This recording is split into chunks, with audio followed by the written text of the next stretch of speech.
Halo Sobat Sendu Senja semuanya. Apa kabar kalian semua?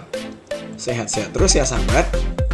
Kali ini kita akan bahas alur film Dog 2022.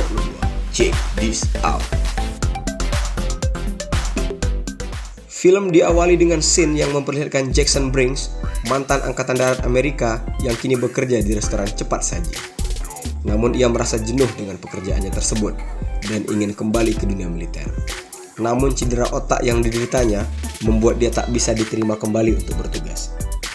Suatu hari Briggs mendapat panggilan telepon dari mantan atasannya di Angkatan Darat. Dia memberitahukan kalau rekannya sesama militer telah meninggal akibat kecelakaan, dan Briggs diharapkan hadir untuk memberikan penghormatan terakhir. Malam harinya mereka berkumpul. Masing-masing dari mereka mengucapkan salam perpisahan kepada rekan yang tersebut, termasuk Briggs. Saat acara sudah selesai, Briggs melihat mantan atasannya berusaha memapah temannya yang dalam keadaan mabuk berat.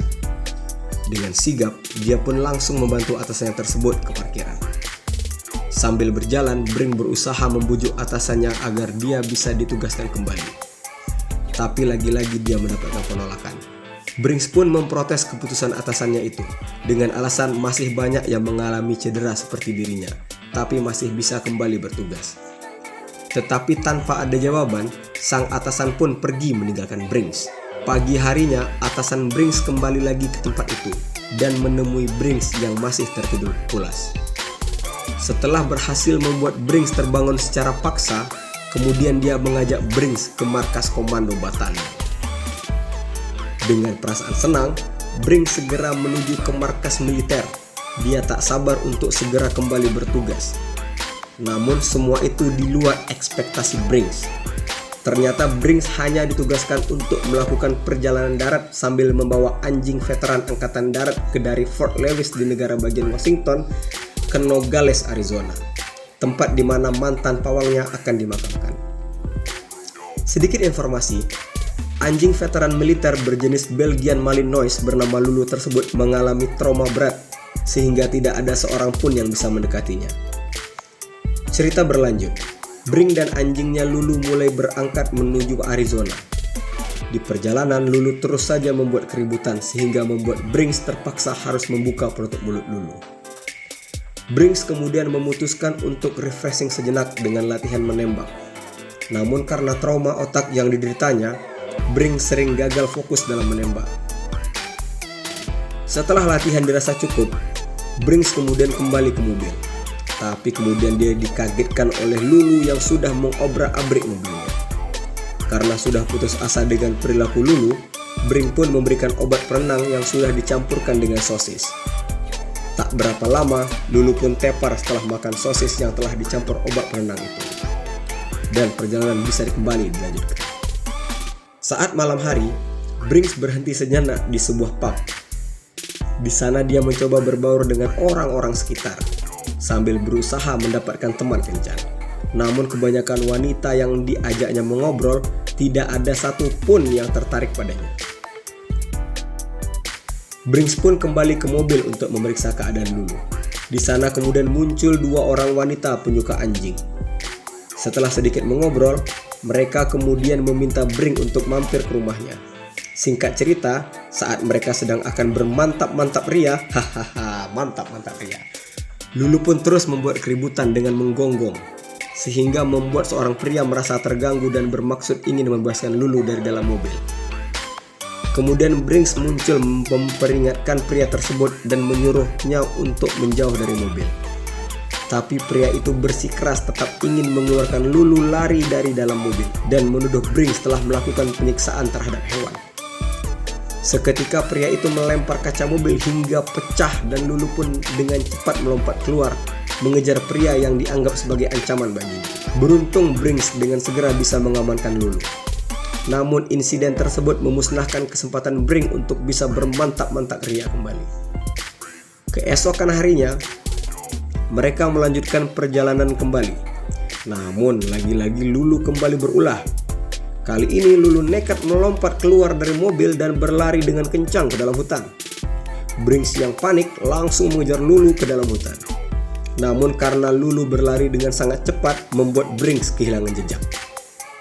Tapi tidak sengaja Brinks menemukan jejak darah Lulu yang diyakininya itu adalah darah Lulu itu sendiri. Kemudian dia pun mengikuti jejak darah tersebut. Anehnya, jejak darah tersebut ternyata menuju ke sebuah kebun ganja. Wow. Brinks terus meneriaki nama Lulu sambil mencari ke setiap penjuru. Namun tidak ada siapa-siapa di sana. Dan tiba-tiba dari arah belakang seseorang menembak obat bius kepada Brinks. Dan seketika Brinks pun tepar. Saat terbangun, dia mendapati dirinya sudah terikat di sebuah kursi. Kemudian muncul seorang yang tak diketahui namanya adalah pemilik lahan. Dia pun menginterogasi Brinks dan menuduhnya sebagai pasukan pengintai yang sedang memata-matai ladang ganja miliknya. Setelah membuat tubuh Brinks ambruk, dia pun meninggalkan Brinks tanpa berbekal keterampilannya saat di militer. Brinks dapat dengan mudah membebaskan diri. Dia pun segera mencari Lulu dengan membawa senjata untuk berjaga-jaga. Ketika berada di dalam rumah orang yang menahannya, Brinks menemukan Lulu dalam kondisi pincang. Dia pun memberi isyarat kepada Lulu untuk segera pergi. Namun anehnya, Lulu bukannya pergi tapi malah mendekat ke arah mereka. Karena merasa penasaran dan khawatir dengan keadaan Lulu, dia pun menghampiri Lulu dan siap menyerang si pemilik rumah. Hal itu membuat pasangan tersebut ketakutan. Setelah menjelaskan keadaan sebenarnya, ternyata si pemilik lahan hanya takut Brinks akan mengganggu usaha ladang ganjanya. Dan begitu kesalahpahaman di antara mereka sudah clear, mereka pun mulai akrab. Sang istri yang mengaku bisa membaca pikiran hewan mengatakan kalau Lulu ingin kenyamanan seperti tidur di kasur empuk. Singkat cerita, mereka pun melanjutkan perjalanan mereka kembali. Setelah sampai di kota, tanpa diduga ternyata Brinks mempercayai omongan istri pemilik lahan. Brinks kemudian mengajak Lulu ke sebuah hotel yang cukup megah dengan berpura-pura menjadi veteran. Brinks berpura-pura menjadi veteran tunanetra. Akhirnya mereka berhasil mendapat kamar dengan fasilitas gratis di hotel tersebut. Sore harinya, Brinks ingin keluar untuk mencari hiburan. Tapi Lulu memaksa untuk ikut. Dengan sangat terpaksa, Brinks pun mengajak Lulu. Saat keluar dari lift hotel, Lulu melihat seorang pria yang berpakaian seperti anggota militer Taliban. Dia pun segera mengejar pria tersebut hingga tali di genggaman Brinks terlepas.